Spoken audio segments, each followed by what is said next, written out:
There was a lot of variation this year in promo structure compared to a lot of other years. This year, brands definitely had to be a little bit more creative as everyone sort of sat around and waited to see what was going to happen with tariffs. There's a lot of change happening on Meta. Meta's going to add this crossroads with AI. An uncomplicated promo is probably always going to outdo a complicated promo someone has to think about.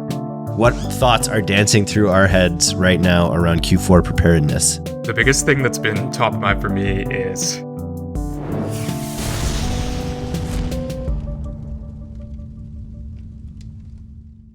you're spending real money to drive traffic to your site, but the truth is 98% of that traffic leaves without ever giving you an email. Meta knows who they are, but you don't unless you use Instant. Instant helps brands identify anonymous visitors so you can send more abandonment emails, build stronger retargeting audiences, and actually recover that lost revenue. Brands like Fate the Label saw a 4.5x boost in their abandonment flows. Masco increased Shopify revenue by over 15%. Third Love, Toys R Us, and the Oodie, these are all massive stores that use Instant to see an average ROI lift of 11.2x. They'll even guarantee you a 4x ROI or your money back. It only takes 15 minutes to set up and you'll start seeing results fast. If you're serious about getting more out of the traffic you're already paying for, now's the time to fix it. Get 50% off your first month at instant.one/DTC. That's instant.one/DTC. It's all killer, no filler. I'm Eric, and I'm here with newly minted podcast star Avery from Ad-venturous, as well as perennial rock star Taylor Cain, talking about Meta today and talking about a little bit of strategy. We're talking some Mother's Day postmortem and some Q4 preparedness. Sorry, but it had to be done. Talk to me about what we did to prepare for Mother's Day this year and how the results were. Maybe kick it off on the creative side, Aves. Oh, yeah, I'll start. I feel like the preparing for Mother's Day might be more actually Taylor's media planning lane, but the execution was pretty interesting. I think one note to share before we really get into the details of it is there was a lot of variation this year in promo structure compared to a lot of other years. Like usually it's pretty classic. If you want a brand that is really friendly for gifting for Mother's Day, like site-wide tiered offers, but this year brands definitely had to be a little bit more creative as everyone sort of sat around and waited to see what was going to happen with tariffs. I know like brands that Taylor and I work with were a little bit more conservative with inventory. So the promo structures were quite varied, but the type of content that worked, I found pretty standard this year. I feel like because of that variation in your actual offer structure, there wasn't a lot of like wiggle room on getting a little bit fancy on the creative side. So things like DPA frames, which always work well for brands that probably work well for moms with a heavy amount of like SKU variety, those worked really well as per usual. I think something that's really interesting to note, if you are a highly giftable brand, this is something that now Taylor and I have experienced together and I think separately in our work with clients is like around Mother's Day, a female-focused piece of creator content landing really well with, in this case, men who are probably buying for like a wife or their actual mom. So it's really interesting to pay attention to those trends. If you are a giftable product, something that we've started doing and wrapped into our strategy is like different times of year, our CGC will look a little bit different. So when you are entering that high intent gift period, you're thinking more of like this viral product. Everyone has this thing, they love it. And it's more like social proof driven. And then when we're in the lower gifting intent areas, it's like more features and benefit focus, like actually selling to the person. But it's interesting to put that lens over your CGC or even founders content. It's like, okay, this isn't actually going to be served to the person using the product. So what are the features and benefits that the purchaser of a gift, like they need to hear versus the actual purchaser herself? And then saw just as usual, if brands were running really strong sales, like really highlighting deep percentage off, like I think 25 and up worked really well when it was possible, just because there was a bit of a like stalemate in sales for a lot of brands where it was like, oh, order today and you'll get a free makeup bag with your makeup. Like they were kind of pseudo promos running around. So I think people who were actually able to offer a customer a dollar amount off did very well with just basic sale ads that called that out. Nice. And then from the delivery or media planning side, Taylor, what were your thoughts? Yeah, it was a really interesting year in terms of how it went down. I would say like generally the sentiment was prioritizing efficiency over volume, especially, I mean, it makes sense for brands who were affected by the tariffs and the uncertainty around ability to order inventory and plan for the rest of the year as well.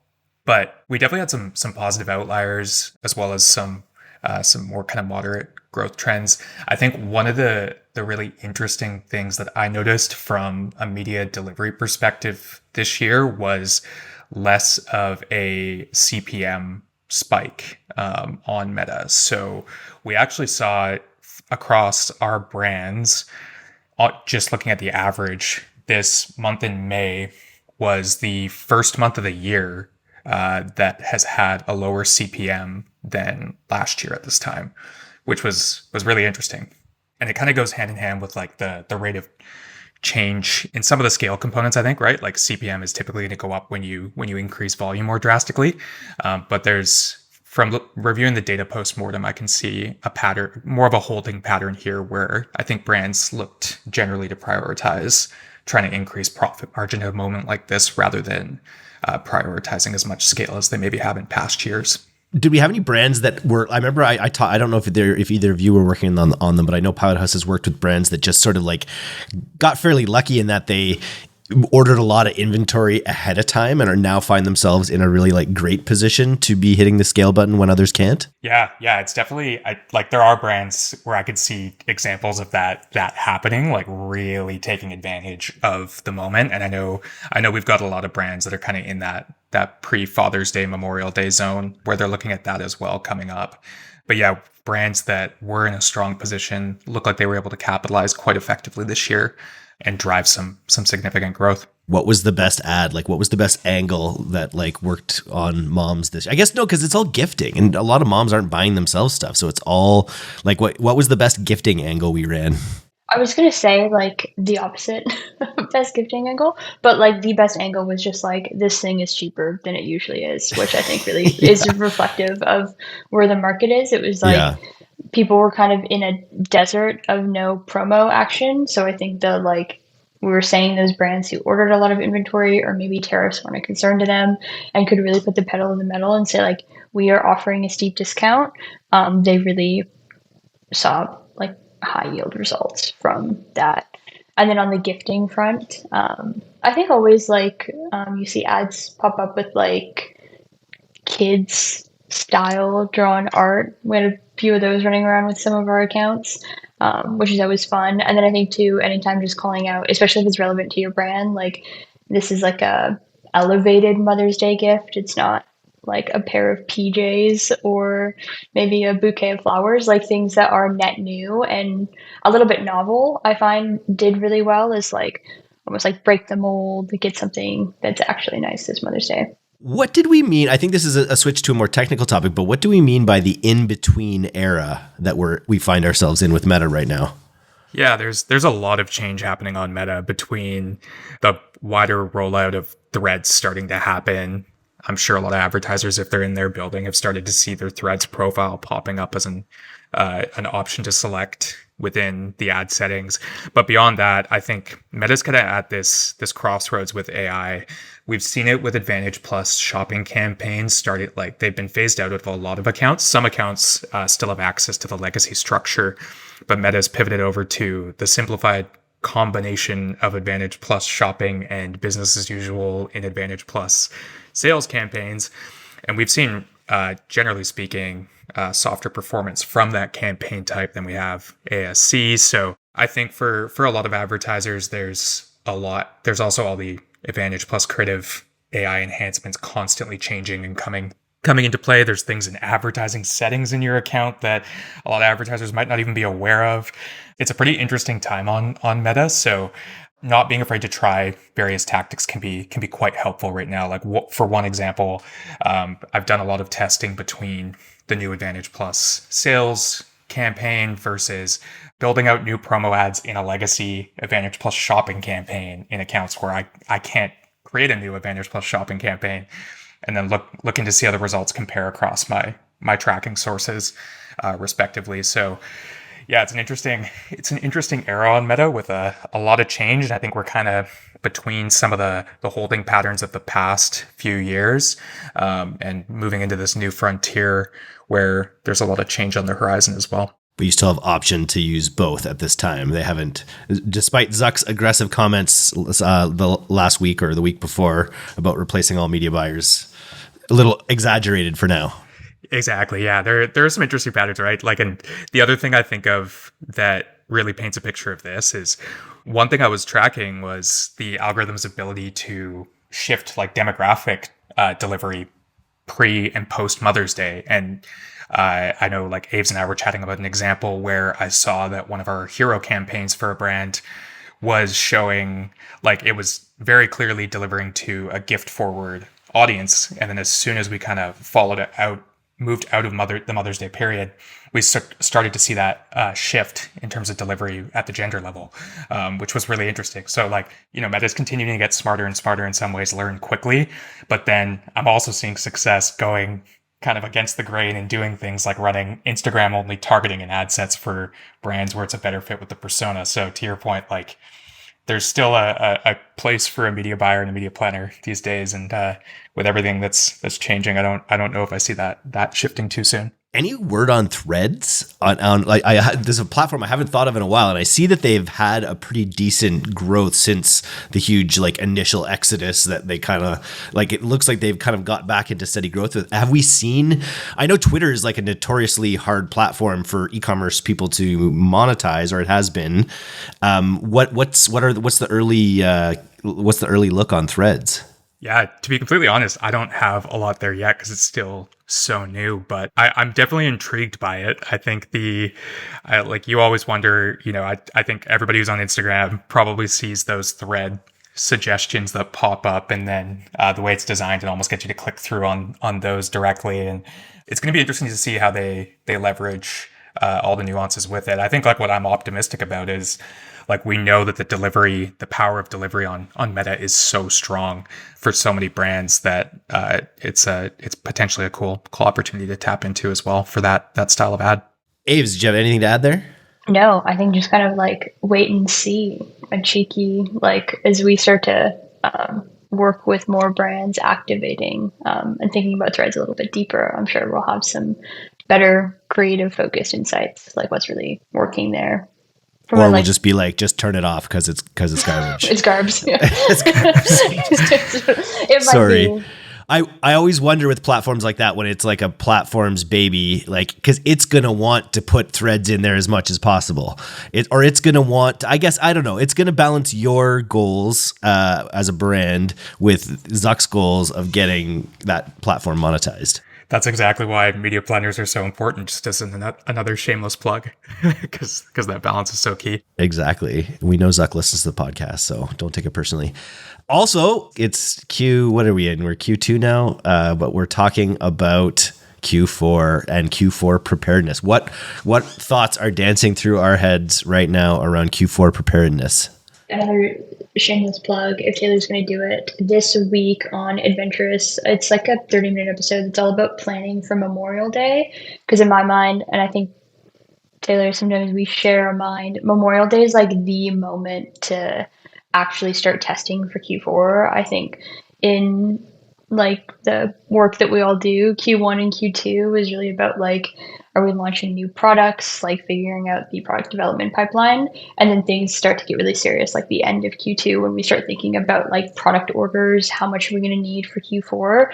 And so for me, Memorial Day is like, it's nice outside. I know we want to all be having a relaxing time at the beach, but also if you don't, start thinking about things like promo structures to test out. Look at what you did last year. I know it's spooky, but start looking at what happened last year for Black Friday, and then, recalibrating what you're going to do for Memorial Day, because it's like a high intent sales period where there's always sales. People are ready to shop around that time. So really thinking through like, what are you going to do from a offer structure point of view, and then letting that lead the conversation around creative production. And of course, stocking the pond. We can't, if we're talking about Q4 preparedness, we have to use fish metaphors. But that's a big part of it. It's just making sure you have enough customers and your yearly budget kind of planned out so that you can, hit these big seasonal moments in a way that crescendos. Totally. Yeah. Taylor and I were just joking. It's time for us to start saying stocking the pond like 9,000 times a day. That's the new podcast we're launching with Taylor called Pond Stocking. Stock the pond. Yeah. How to stock the pond. No fishing tips. Yeah. No, well, that People could would get a big audience, those fishers, for sure. They spend a lot on flies and whatnot. What are you thinking about Q4, Taylor? Yeah, I think like the biggest thing that's been top of mind for me is nerding out about what's happening in each promo, like ongoing. So when I say I'm nerding out, I'm trying to go deep and continue to look at what's making each promo or moment that we're running with our brands better and better. Whether that's from a content perspective, a structural perspective, how we approach, being able to predict how we deploy our media to maximize the peak days, things like that. So what I would encourage advertisers to do is don't be afraid to take a look at multiple attribution windows to try to get a better understanding of exactly what's happening on Meta. Use the demo breakdowns that you can pull in custom reports in Meta. They're one of those tools that can be underlooked quite a bit, but being able to understand, how does your evergreen versus your moment content perform between Facebook and Instagram? How does it perform between various age groups, gender, audience groups? And just being prepared to go ahead and plan that deployment to try to drive an improvement, set the target and go for it. That's really kind of what I'm thinking about coming into Memorial Day, other moments, and continuing to try to structure so we have enough learnings to drive as much scale as possible when we get to Labor Day and into Q4. Yeah, it feels like, again, not to like pump a bunch of urgency around Memorial Day, but like if you really think about it, there's Memorial Day and then we start looking at like 4th of July, Labor Day, like everything kind of cascades from there. So you don't go into Memorial Day with, and when I talk about testing different offers, like you might have last year ran a tiered offer that actually doesn't move the needle that much from like an AOV perspective. Usually when we're doing like a spend more, save more, you want to get people up to that high AOV, but sometimes brands just aren't built for that. So if you saw last year, maybe you didn't increase AOV like you hoped you would with a tiered offer, start to consider for Memorial Day this year testing site-wide, and you might be able to just drive more rev that way, because an uncomplicated promo is probably always going to outdo a complicated promo someone has to think about.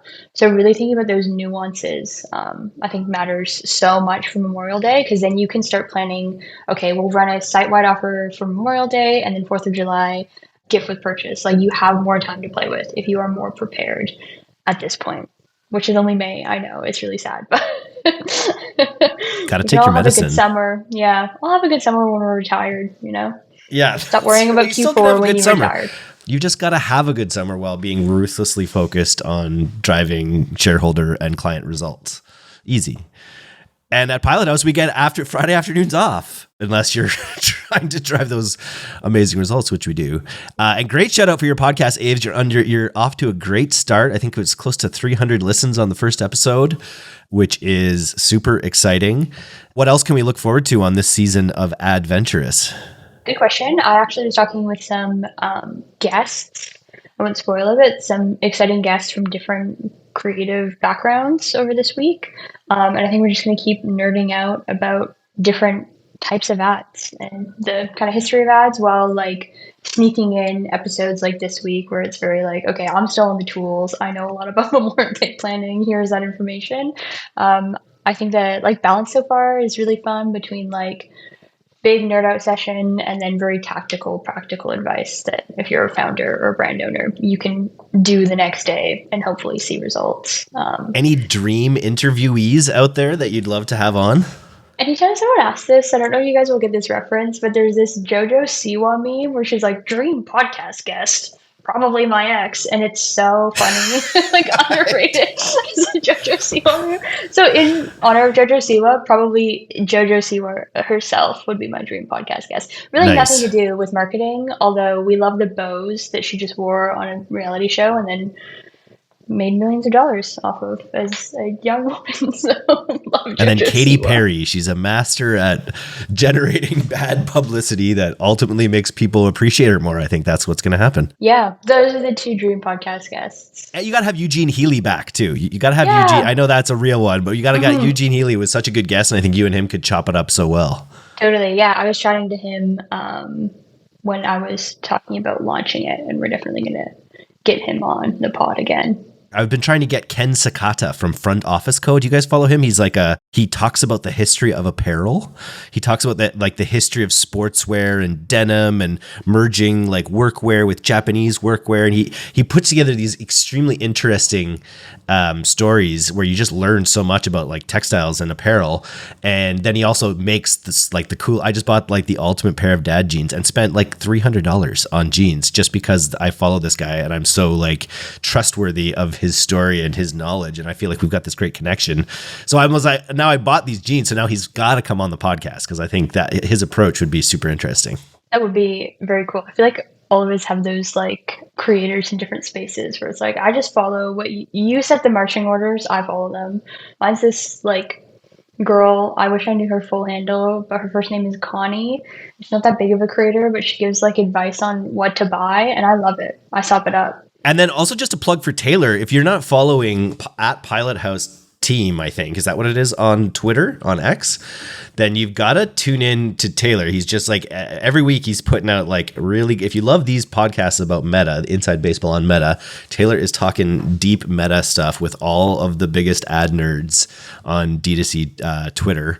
It can be tough to like get that audience going and get a ton of engagement. But how are you finding the X experience so far, Taylor? It's a lot of fun. Yeah, I mean, there's a lot of great content going out there from a lot of different people and a lot of different voices and styles of content. Yeah, I enjoy it. It's also great therapy for me when I'm angry at Meta about a bug that's happening or something. Just go on there and rage tweet about it. So nice. Yeah, feel free to tag me in there if you're following along and enjoying the combo, and we'll keep it going. At Pilothouse _is the handle there. We'll put it in the show notes. And then, yeah, look forward to connecting with you guys again on in the wonderful world of Meta. Talk some strategy, and good luck with the continued growth of your show, Aves. Yeah, please listen to it. If you listen to this, listen to that one too. Yeah, Ad-venturous. Search it on Apple or Spotify so we get the search juice. Listen to the first episode. Give us a review. Helps us grow. But yeah, at this rate, I think my first episode had 10 views, 5 views, or 5 listens. You're up to 250 on your first one. You're launched. It's going to be a big one. We're also we just decided this, Insider Info, we're going to start doing some polls as well. So if you listen, I'm going to start throwing out some different subject matters. So if there's something you really want to know about, if you're a brand expert, definitely tune in and let us know. Cool. I want Aves to talk political advertising. I won't even make that an option. Okay. Not even an option. Okay. All right. You just comment it. Okay, I'll comment. Oh, I also think we're still running a giveaway too. We're running a giveaway for a free creative audit with myself, and I believe to be entered to go onto our DTC LinkedIn and share the post there, or on Instagram. And I believe the handle is just like DTC newsletter. Nice. Yeah, so it's a good opportunity. I love ripping a ad library apart in a nice way. So if you're interested in having your ad library ripped apart in a nice way, definitely would recommend entering that contest. Great show. We'll throw that in the show notes as well, so listeners can take advantage. Thanks for coming on today, guys. Thanks for having us, Eric.